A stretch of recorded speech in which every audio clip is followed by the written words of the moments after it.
Hello and welcome to this special presentation of Rajya Sabha Television. I am Vishal Dahiya and today we are in Lodhi Gardens to have a discussion on a very important concept, that is the idea of India. Now the concept of the idea of India has seen multiple interpretations depending on individuals' political or ideological leanings. And the year 2016 has seen a number of events which has in one way or the other seen the idea of India being interpreted in different forms. We have with us a distinguished panel of guests, Mr. Sanjay Singh, political editor of First Post. We have Mr. Rakesh Sinha, director of Indian Policy Foundation, and then Vinod Sharma, political editor of Hindustan Times, and Mr. Vipul Mudgal, the director and chief executive of Common Cause.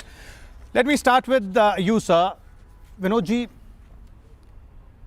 the idea of India is relatively said to be a very new concept. However, maybe 30 years ago or 50 years ago, this might have been, talked about in different terms or would have been given a different name.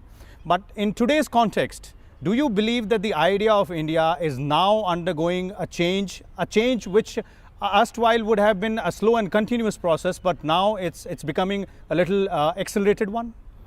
Well, I think that, as you rightly said in your preamble to this discussion, that there are different interpretations of the idea of India. But there are two elements in this idea of India which are a constant, and despite differences, there isn't much of a divergent viewpoint on that, which is that one is unity in diversity, and the other is justice, equality and liberty for all. Now, on these three elements, there is no distinction between divergent viewpoints, between ideological differences, between where you're coming from. Now, I would say that the idea of India, as we understood it, and it's as old as the Constitution of India, that it is under strain. Some may even perceive it as being under threat, because there is an ideological duel going on in our country since 2014, which duel is basically about capturing the mind of India. So you can't capture a mind of India which has been molded in a tradition that you find as unacceptable to some extent, So that duel, that ideological duel is happening since 2014, and many elements have gotten into that duel. Maybe, for instance, there is an attempt, in my view, and this is again a debatable view, because as the idea of India is debatable, every individual idea is debatable. My view is that there is an attempt to standardize thought on certain issues in this country. And that standardization of thought is against the basic concept of divergent viewpoint, because unity in diversity is not just about subnationalities, it is not just about languages, it is also about ideas. The idea of India is wholesome because it has many ideas within it. Let me bring in Mr. Sanjay Singh out here. Sanjay ji, do you agree with what Vinod ji is saying, that there is a sort of ideological duel which is going on, and the thought process is being subjected to certain changes which are required as per the requirement of a certain set of people? Vishal, I think it's as you see it, and basically this is the place, the Lodhi Garden, with its historicity and modernity, kind of is the right setting to discuss idea of India. But the duel that Vinodji is talking about, I have slightly different viewpoint. That conflict of ideas and thought process and so on and so forth has always been there. It's not since 2014. It was prior to 2014. It was prior to when India was in colonial domain. It was before that in medieval India, and also prior to that in ancient India. Also, you have various strands of thoughts. Depending on, since now in present context we have a strong leadership, you have a government which is generally full majority government, and the person who heads it, Narendra Modi, is also perceived to be a strong leader, and therefore there are certain things which he does and his followers do that seems to be imposing on certain other people who are not in ideologically sync with this present dispensation. But yes, that conflict is there. But that conflict is not something which was never there in India. But then you agree that seemed to impose on certain people with a different set of thoughts, with a different set of ideology. I also take that as rising consciousness of Indian people. Rise of social media is also playing a catalyst, because prior to that, even if you had divergent viewpoint, you did not have access to social media, and therefore you could not have tweeted or went on WhatsApp or Facebook to convey your idea, to make it kind of a widely circulated idea and therefore debated and discussed and so on and so forth. Let me bring in Rakesh ji out here. Rakesh ji, as Vinod ji was saying, that there cannot be two views on some concepts or some aspects of the idea of India, such as unity in diversity, justice, equality, liberty. But the criticism which is happening right now is pointing towards some of these basic tenets of idea of India only. Some of the criticism points to the fact that there is a conscious effort to fiddle with these aspects of the idea of India. Do you agree with that? No, I think when there is a hegemony of a particular ideology and a particular political and ideological force for a long time, what I call a perpetual hegemony, then if counter hegemony emerges, a new consciousness emerges, and the hegemonic idea and forces are being under contestation, then the two things happen. First thing is that there is a great curiosity what someone is speaking. So they take it as in a very light sense. When that becomes in true sense a force and counter narrative, then the hegemonic idea tries to suppress that. And that's exactly happening in India. If you want to understand the idea of India, you cannot understand by the contemporary debates. I think 100 or 400 people who are debating idea of India cannot decide the real idea of India. You have to decolonize yourself. Why I say decolonize yourself? The first thing, if there is a debate today, unity and diversity, then you have to understand the present contest and content of religion and Indian tradition of dharma are the two. The present contest and content of secularism, which has been borrowed from the Western idea. That is a good idea. I don't say that that is a wrong idea. That has been evolved in the Western context, Western situation.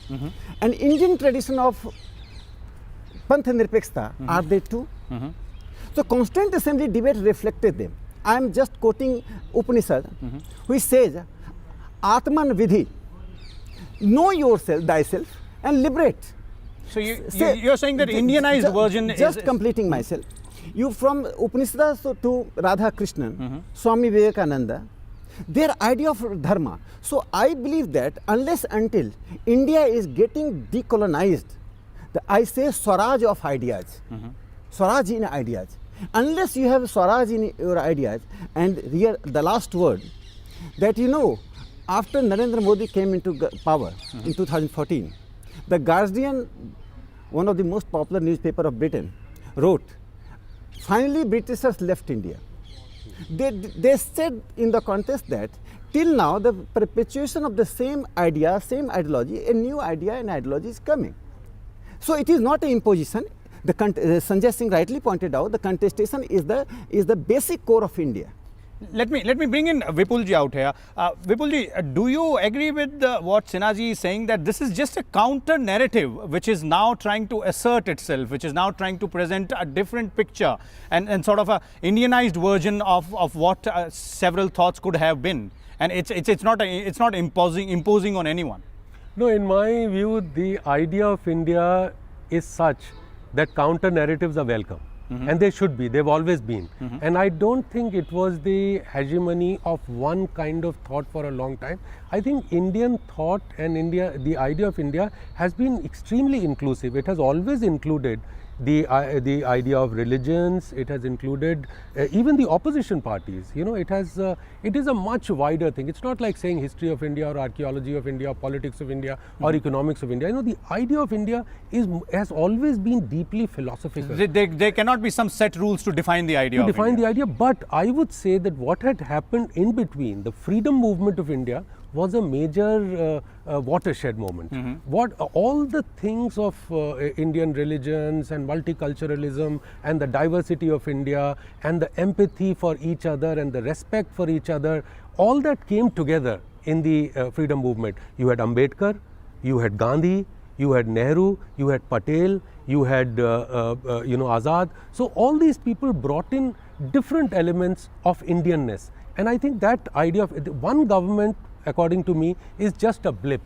Governments will come and governments will go, and So the idea of India will survive. It's a much huge longer. concept. It's just a blip. Vinodji, Exactly. let me bring in you. Do you agree with what Sinhaji was saying, that it's just a counter narrative, nothing else? No, I think that with all regards to my friend Sinha, there was a little, what his formulation had a contradiction. He started off saying that there were always the other viewpoint, and it is nothing new. I quite agree there, but the accentuation of the assault on the idea that we have seen over the past 70 years since the constitution was adopted, it has accentuated lately. Insofar as decolonization of thought is concerned, you see, you can't decolonize thought by subjugating the thought that is there for the past 70 years. So I think that in this ambience of conflict of ideas, the duel between ideas, certain elements are less than democratic, who have taken upon themselves to change the narrative as per their desires. And then, not just in India, but also in the United States and other parts of the world, we have this phenomenon of the post-truth narrative. This post-truth narrative does not educate or empower people. It makes them emotional. It makes them irrational. It makes them intolerant to others. Are you pointing towards the repeated use of the nationalistic fervor or nationalism? For instance, I was reading an excellent article the other day by Gopal Krishna Gandhi. And with all regards to the Supreme Court of India, which seems to have given an order which is at peace with the idea of some people as to how should I present my salutations to my national flag. Mr. Gandhi said that our national flag is not a traffic signal, that you have to stop the moment you see it, stand up the moment you see it. The respect for the national flag comes from within, and every single Indian, even if he is not standing up in salutation to the national flag, or if he doesn't accept certain phraseology in our Rashtragan, should not be branded as anti-Indian. In fact, there is a point of view that Mahatma Gandhi himself thought that standing in salutation to the national flag was a tradition borrowed from the West.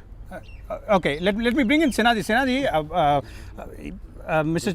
Sharma is saying that decolonization of thought cannot happen instantly.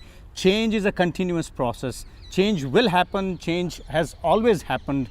Why so much of eagerness, or rather, I would put it this way: that why forced way of bringing in a change? Look, decolonization of thought is an emerging idea in India. It is not only me. Even the subaltern historians are talking about the decolonization of thought. Dipesh Chakrabarty called Europe, provincializing Europe. Europe is just like a province in the world. It is imposing its thought. It is not that every European idea is wrong. Ideas should be welcomed, but your own idea should not be suppressed. I am giving an example. The founder of Lingayat sect, Basava, he formed a parliament in 12th century. And that parliament has 770 representatives. And that was the finest parliament, that is socio-religious parliament. That was kind of different from the Vaisali and Lakshmi's parliament. So, but what we call the mother of Indian parliament is Britain. So, it is not that we should condemn someone, it is not that we should reject someone, but our own ideas, events should be in discourse. Second important thing is that I have given example of dharma. The nature of definition and nature of dharma in India, in the Indian people who understand, an illiterate person in a village, a farmer, he has not visited a school. The way he understands dharma, and the way we read and we are taught religion, they are different. And I am giving example. Swami Vivekananda, what did he say? Ki whatever the name you give the God hardly matters. Allah, God, Ishwar, whatever you give, or thousands and millions of names you can give. But changing religion from one to another is not preferred in India. So that's why you can have a new sects, new philosophy. That the Semitic intervention in India, what I call Semitic impact intervention. Before Semitic religion came in India, you just see many religion, there is a possibility of new religions, sects and philosophers. So I think this should be studied in a objective manner. And what he said, Supreme Court has given verdict and Gopal Krishna Gandhi is contesting. That is the idea of India. Contestation is the core of idea of India, and that has been core, that will be core of idea of India. Okay, one point is settled as of now, that contestation is the core of idea of India. But Sanjay ji, do you agree with this viewpoint which Sinha ji is putting forth, that it is just a conflict between the Western or European set of thoughts which were there, and the idea right now is to indigenize the thinking process, or rather bring in indigenous thoughts to the upper level, that particular sense? See, with growth in society at large, in consciousness, in education, in economy and other values, you are integrated with world. So on one hand, you are kind of getting westernized in your food habits, in your dress, in your other social habits. At the same time, you are also now very conscious of your Indianness, your ethnicity, your culture, your heritage, and so on and so forth. And therefore, the two, I think, are going parallel. And therefore, few things which you want to reject of the West, you reject of the West. Few things which you want to adopt of the West, of Indianness, you adopt that, and also you assert your Indianness. Indian diaspora is, I think, asserting its Indianness through the world.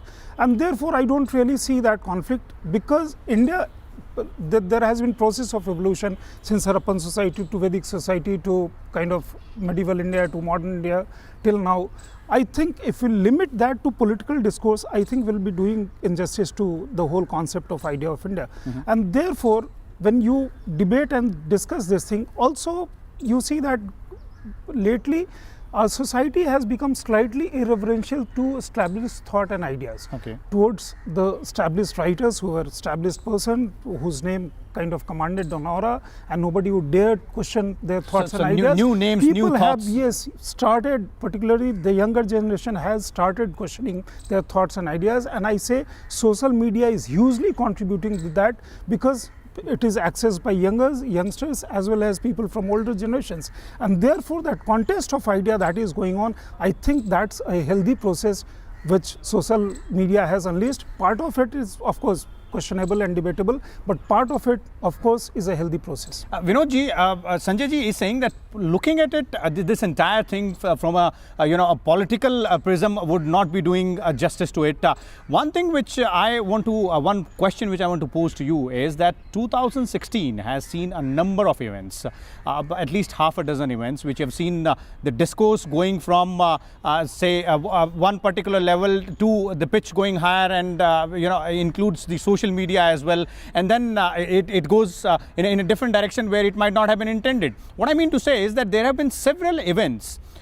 Do you subscribe to the thought that events like demonetization, the surgical strike, the JNU issue wherein the former JNU Students' Union president was arrested, they have contributed to this entire process of a new set of thoughts coming in and posing questions, as Sanjay ji was saying, that the younger generation is asking questions to the established set of thoughts? It is greatly unsettling for someone like me, who belongs to a generation, fortunately or unfortunately, a connecting link between what we had seen in the past and what we are witnessing now. And I say it with great pain that certain events have greatly unsettled me as an Indian, as a citizen, as someone who loves his country the way it has been all these years. Sanjay is emphasizing on the social media, which is a very new phenomenon, and interestingly he is not emphasizing on the media. Now you see the narrative, look at the narrative on key issues in the media. You see, if the media is allowed to have its way, given that it is driven by TRPs, and TRPs are determined by a vast mass of people, and those vast mass of people are greatly influenced by what I just called the post-truth instrumentalities, instrumentalities, which do not empower them on issues. You see, today we have in public domain issues that should rightly have been settled by institutions. The line between institutional democracy and popular democracy has blurred. And on this count, governments, not only this government, even the previous government and governments that may come in the future, may find themselves deeply constrained by the popular view on complex issues that are not understood by the masses. So I would like to request that it is the responsibility of every government to empower people and not be always guided by its political vested interest. Secondly, you see, in a country like ours, if we make one mistake, वो कहते हैं ना कि लम्हों ने खता की थी सदियों ने सज़ा पाई, तो लम्हों की खता से हम बचें, and we should actually on key issues try and forge a national consensus.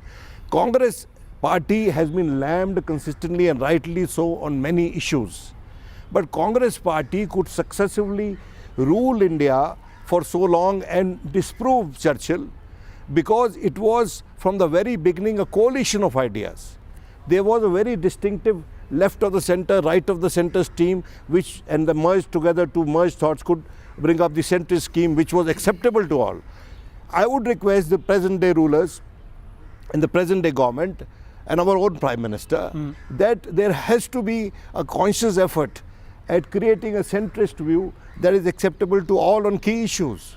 Vinodji, on the centrist issue, I will bring in Sinhaji a little later. Let me go to Vipulji on a different point which you pointed out, different issue, that the line between institutional democracy and the populist democracy is getting blurred to an extent where the future governments or the future rulers, the prime ministers and the presidents may find it difficult. Determined by the Foreign Office But I think, you see, or the there PMO. I don't mind if you do good populism. Say if you want to do something for the poor and you bring in something perfectly fine. Even if it is populist, I do not mind that. The problem is that certain contestations or certain contrary ideas are being evoked extremely selectively. What is being done is that some parts of like Indian culture and so-called my understanding of Indian philosophy are being blown out of proportions, even if they are not relevant today. What is relevant? Development itself is a site of contestation. You see, in Indian culture, economy and ecology are not two different things. They are the same. We have, when you talk about ecology, it comes from the same Greek word okios, which is dwelling, and which includes what? It includes birds and bees, it includes dwelling, it includes soil and seasons, it includes everything. It also includes the tribals' livelihoods, and those livelihoods are not being saved. There is an assault on those livelihoods. Last government was doing it, this government is doing it. I would say that if you have to evoke Indianness and the real idea of India from our scriptures, please get something for the environment, please get something for sustainability, please get something for poverty eradication. There's one more point I would like to emphasize here, that there were a lot of things which were lying in the bag, as they say, is the low-lying fruit. Like the Lokpal was already passed. Why didn't you take it further? Whistleblower protection is already, the rules are not framed. You want to fight corruption, please do it. Let there be some continuity and let India prosper. Okay, great. Let me bring in Sinha Saab and Sanjay ji quickly. We are running short of time. 1 minute each, if you, both of you, starting with Sinha Saab. 2 points. One is what Mr. Sharma pointed out, a call for moving towards the centrist thought. Rather than going towards the extreme of either the right or the left ways. The second point which Vipulji is pointing out is why not catch the low-hanging fruits first? Look, if you are discussing idea of India, the government's job and governance is one aspect. I think the middle path emerges through contestation and consensus. That is inevitable in any democracy. Here I am discussing that whatever the discourse is taking place in India, I would quote Nyaya Darshan, Nyaya Darshan is one of the 16 philosophy of India, a great philosophy. In Nyaya Darshan, they have pointed out there are six nature of debate, 6 types.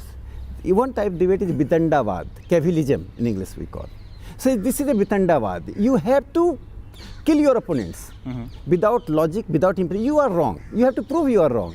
So initially I said the hegemony idea of hegemony. You called RSS and BJP fascist for 4 decades without any debate on their ideological pursuit. They came into power, so you are debating on their ideological ingredients. That's why I say that counter hegemony has become a force, and that force is being intolerable by these people. So there is a award Vapsi gang. Second, I'm ending here, that in idea of India is egalitarian. I think needlessly. No, let me complete. Idea of India is egalitarian. I again quote Bhasapa, the founder of Lingayat. He said your earning should be part of extra earning, surplus earning should be part of the social trust. And Gandhi said trusteeship. I think this egalitarianism, discourse, debate, contestation, and diversities of philosophy, these are ideas of India. Ideas of India. One last 30 seconds, Sanjay ji, we're running really short of time. Is do you believe that this is the time for that thought process which has been persecuted, as Sinha Saab was saying, for the last 4 decades to get back? See, I don't think anything has happened in last 2-3 years which can suggest that India is going to extreme right, so to say, or so far still India is pursuing a centrist path. So far as institutional democracy under attack, I think it has been there in the past. 40 years ago, India was under emergency, and also for 10 years we had a prime minister who was not elected, he was nominated.